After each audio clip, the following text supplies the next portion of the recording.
Do you guys have any questions? I don't know how this works.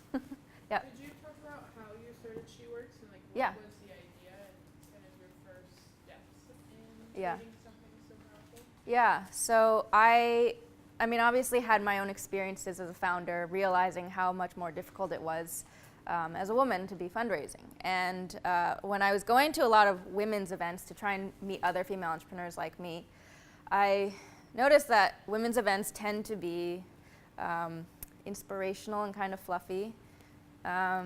Sometimes disorganized happy hours, and I was like, I don't have any time to waste right now. I'm trying to build my company, and if that's going to happen, all I need to do is learn the right skills, meet the right investors, meet the right mentors so that I can get the capital to build my company. And I want to be around other ambitious women on the same growth trajectory. And so I couldn't find that and decided to create that space. And it started as a passion project that really built up momentum because we focused on the quality and caliber of the mentors, the quality and caliber of the content, and were able to grow, and I ended up moving into that full time. Do you have any locations, or is it mostly just living online, or do you have offices, or? Yeah, our office is in New York, so I actually am from New York, and I'm just here for a couple weeks. I'm here because I'm launching it's something called Master Your Being workshop. So it's a master workshop about learning how to conquer your fears, how to conquer your emotions, because your fears obviously affect your actions, your emotions affect your decisions, and until you can figure that out and how to master those, you can't really focus on the external things like building your brand or building your business, because everything starts internally. So I'm here to build that workshop. And we have a SheWorx roundtable that's at Runway Incubator on Wednesday with the co-founder of Match.com, who's now built a couple other companies after that, and she's talking about how she's built and scaled her company and how she was able to get the right investors. Yeah. What can we do to help us then? Yeah. I love that question because I think, one of the things that I noticed was like on the news feeds, if you guys, your news feeds where you see everyone doing the hashtag #MeToo, a lot of your female friends. And I saw a really powerful hashtag that a couple guys started, and I think more and more, but hashtag I have. I don't know if you guys have seen that, but it was something that was like, I have, talked about my conquests of women, and I have actually been in the locker room and called a girl a whore. I have done all these things. So I think one of the things that I talk about is what you don't know.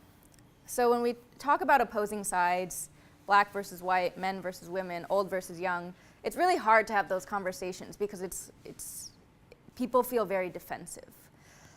And I think if we come in with the notion that there are just things that I don't know and I don't understand. Can you tell me? And I'm open to hearing what it is that you don't know, or what it is that I don't know. So I had a friend who told me, he's 2 months ago, he's like, I didn't know what mansplaining was. And so, do you guys know what mansplaining is? Okay. So mansplaining is just this phenomenon of often being talked over and... Oh, let me explain. It's yeah. when it's a Yeah. phenomenon when men talk over women, Yeah. basically repeat the same thing she said, but Yeah. I'm a man. Yeah. That's Yeah. Yeah. Exactly. Yeah. That's why I did it. Yeah, so that was a great illustration. And it's one thing to be aware of it yourself, but it's another thing to have the courage to be like, hey man, she was just talking. And I think that's the biggest thing, because a lot of times the psychology of it is people listen to people who are like them. And this is often the challenge with women's groups, with minority groups, where you can talk all day about the challenges that we're facing, but until the guy talks to his friend or talks to his peer or his colleague, it still sounds like, okay, we're in a corner complaining. And so the first thing is just asking, hey, what is it that you experience? And I'm totally open to it because I know that there are a lot of things that I don't know. And I think even just providing that space to hear it, it's like it starts with awareness, and then the second thing is it continues with advocating for and supporting. Because I think it's really easy it's easier for guys to talk to women sometimes about like, here, what are you feeling?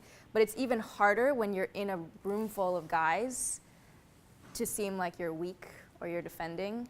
And I think that's the point in the moment where you feel like you can speak up that is the most powerful. Is that helpful? Yeah.